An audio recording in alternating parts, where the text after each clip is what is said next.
सर्वेभ्यो नमो नमः। आज फिर जयपाल शास्त्री संस्कृत चैनल में आप सभी विद्वानों का हार्दिक अभिनंदन है, स्वागत है।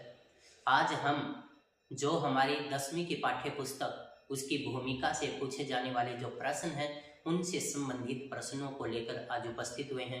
तो आज हम पढ़ेंगे कि किस भूमिका से, किस लेसन, किस पाठ की भूमिका से कैसे प्रश्न पूछा जाता है, वो मैं आप लोगों को अभी बताने जा रहा हूँ। तो कृपया ध्यान से सुने। हमारा जो पहला लेसन है 10वीं क्लास का वो है सूची पर्यावरणम, शुद्ध पर्यावरण, और ये श्री हरिदत्त शर्मा द्वारा संग्रह किया गया लसल लतिका से संकलित किया गया है। अर्थात इसके अंदर प्रकृति की शुद्धता के विषय में बताया है। तो आपके पेपर में लसल लतिका लेसन, ये जो पाठ है ये किसके द्वारा लिखा गया है? ये श्री हरिदत्त शर्मा द्वारा लिखा गया है। ये आपसे पूछा जा सकता है। दूसरा हमारा जो लेसन है वो है गुणवती कन्या। आपके स्टेट में एक बार ये प्रश्न आया हुआ है कि गोमती नामक कन्या का वर्णन किस ग्रंथ में है? तो जो गोमती कन्या है उसका वर्णन है 10 कुमार चरितम में, और 10 कुमार चरितम दंडी द्वारा लिखित एक नाटक है। तो 10 कुमार चरितम के लेखक कौन है? दंडी। और गोमती नामक कन्या का वर्णन किस लेसन में है? दूसरे लेसन में है। और ग्रंथ यदि पूछा जाए तो आप बताएंगे कि ये 10 कुमार चरितम में वर्णित है। किसका वर्णन है? गोमती नामक कन्या का वर्णन 10 कुमार चरितम में किया गया है। आपका जो तीसरा लेसन है वो है शिशु लालनम। तो शिशु लालनम कहाँ से लिया गया है? कुंदमाला से। और कुंदमाला के लेखक कौन है? दिंगनाग। ये आपके स्टेट में एक बार आ भी चुका है कि कुंदमाला के लेखक कौन है। तो वो लेखक कौन है? दिंगनाग। तो ये आप ध्यान रखें। तो आपका जो चतुर्थ लेसन है वो है व्यायाम सर्वदा पथ्य। व्यायाम हमेशा कल्याणकारी होता है। सुश्रुत संहिता से लिया गया है और इसके रचयिता सुश्रुत आचार्य हैं। तो व्यायाम सर्वदा पथ्य ये आपका चतुर्थ लेसन है और ये सुश्रुत संहिता से लिया गया है और इसके लेखक सुश्रुत आचार्य माने गए हैं। सुश्रुत आयुर्वेद के प्रसिद्ध ग्रंथ सुश्रुत संहिता के रचयिता हैं। इस ग्रंथ में शल्य चिकित्सा की प्रधानता है। सुश्रुत शल्य शास्त्र के ज्ञाता दिवोदास के शिष्य थे। दिवोदास ने सुश्रुत को वाराणसी में आयुर्वेद पढ़ाया। सुश्रुत ने दिवोदास के उपदेशों को अपने ग्रंथ में लिखा है। तो सुश्रुत के गुरु का नाम क्या है? दिवोदेश। और दिवोदेश ने ही सुश्रुत को ये शिक्षा दी थी। सुश्रुत संहिता सर्वश्रेष्ठ शल्य चिकित्सा प्रधान ग्रंथ है। इस ग्रंथ में 120 अध्यायों में क्रम से सूत्र स्थान तथा मौलिक सिद्धांतों, शल्य कर्म, सर्जरी के उपयोगी यंत्रों, निदान स्थान में प्रमुख रोगों का, शरीर स्थान में शरीर शास्त्र का, चिकित्सा स्थान में शल्य चिकित्सा का और कल्प स्थान में विषयों के प्रकारों का वर्णन किया गया है। इसके उत्तर तंत्र में 66 अध्याय हैं।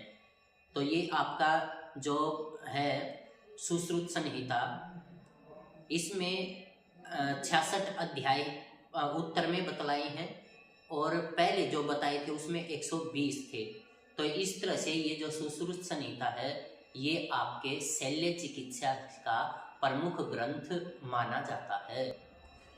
आपका जो 5वां लेसन है वो है बुद्धिर बलवती सदा।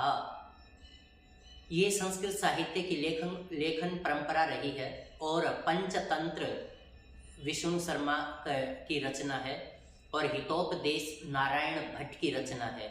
इन्हीं को आधार बनाकर सुख सप्तति नामक ग्रंथ लिखा गया, जिसमें एक तोते के माध्यम से इसमें बहुत सी कहानियां कहलवाई गई हैं। तो ये जो इनका परिचय है, इनका विस्तार से सुख सप्तति के लेखक और काल के विषय में यद्यपि भ्रांति बनी हुई है फिर भी इसका जो काल है वो 1000 ईसा से 1400 के बीच में माना जाता है। और हेमचंद्र ने सुख सप्तति का लेखन किया है। जो हेमचंद्र है उन्होंने 1088 से लेकर के 1172 में सुख सप्तति का उल्लेख किया है। ये 14वीं शताब्दी में फारसी भाषा में तूती नाम है नाम से अनुदित हुआ था।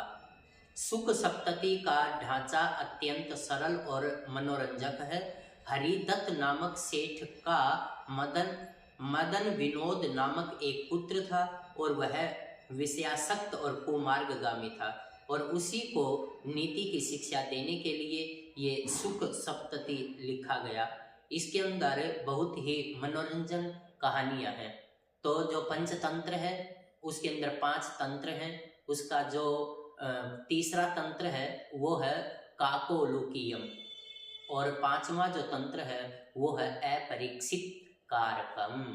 तो इस तरह से आपने ये जो 5 तंत्र हैं ये आपने क्रम से याद करने हैं, क्योंकि स्टेट में काफ़ी बार इसके विषय में पूछ लेता है कि इसका तृतीय जो तंत्र है वो कौन सा है। आपका जो 8वां लेसन है वो है प्रश्न त्रयम। रूस के लियो टॉल्स्टॉय नाम के एक प्रसिद्ध कहानीकार हुए हैं, और इन्हीं की इस कहानी को उमा शंकर शर्मा ऋषि द्वारा संस्कृत में इसका अनुवाद किया है। टॉल्स्टॉय कथा संग्रह के नाम से प्रसिद्ध है, और फिर जो प्रोफेसर उमा शंकर शर्मा ऋषि हुए हैं उन्होंने इनकी इस प्रसिद्ध कहानी को संस्कृत में अनुवादित किया है, और साहित्य अकादमी नई दिल्ली में प्रकाशित संस्कृत लघु कथा संग्रह में भी इसका संकलन किया गया है। जो आपका 9वां लेसन है वो है प्राणेभ्यो अपि सुहृद। ये चाणक्य के द्वारा, ये आपका जो मुद्रा राक्षस है उससे लिया गया है, और इसके रचयिता हैं विशाखदत्त। इसके अंदर जो चाणक्य है वो चंदन दास और मुद्रा राक्षस जो इसका महामंत्री होता है घनानंद का, उसको अपनी तरफ लाने के लिए ये इस तरह से एक षड्यंत्र रचते हैं। लेकिन जो मुद्रा राक्षस होता है उसके परिवार की रक्षा चंदन दास करता है, और चंदन दास को जब चाणक्य बुलाता है तो वो अपने प्राणों की भी चिंता न करते हुए अपनी मित्रता के लिए उस मुद्रा राक्षस के परिवार की रक्षा करता है। तो यहाँ पर चाणक्य के विषय में कहा गया है कि चाणक्य एक विद्वान ब्राह्मण था। उनके पिता ने उनका नाम विष्णुगुप्त या विष्णु शर्मा, एक ही बात है, रखा था। यही कौटिल्य के नाम से प्रसिद्ध हुआ। कुछ विद्वानों का यह भी मत है कि राजनीति शास्त्र में कुटिल नीति की प्रतिस्थापना के लिए इन्हें कौटिल्य से जाना जाता है। चाणक्य नामक किसी आचार्य का पुत्र होने के कारण ये चाणक्य भी कहे जाते हैं। एक महान राजनीतिज्ञ थे, और इन्होंने भारतीय शासन व्यवस्था के प्रामाणिक तत्वों के वर्णन से युक्त अर्थशास्त्र नामक अति महत्वपूर्ण ग्रंथ की रचना की है। अर्थशास्त्र किसकी रचना है? वो है चाणक्य की।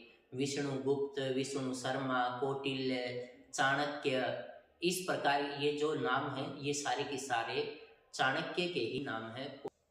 आगे वाला जो लेसन आपका दिया है उसके अंदर अन्योक्तयः के नाम से ये पाठ प्रसिद्ध है, और इसमें भिन्न भिन्न आचार्यों के जो सुंदर वचन हैं, उक्तियां हैं, वे ली गई हैं। जैसे पंडित राज जगन्नाथ का भामिनी विलास इससे ली गई है, ये गीति काव्य कहलाता है भामिनी विलास।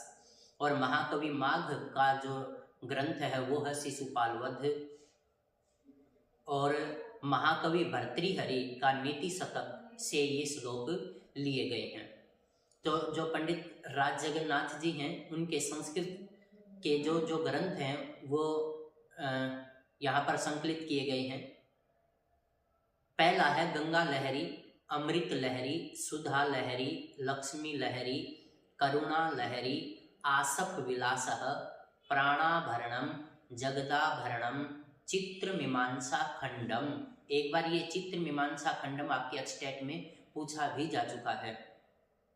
रस गंगाधरः, भामिनी विलासः, मनोरमा कुच मर्दनम, यमुना वर्णनम।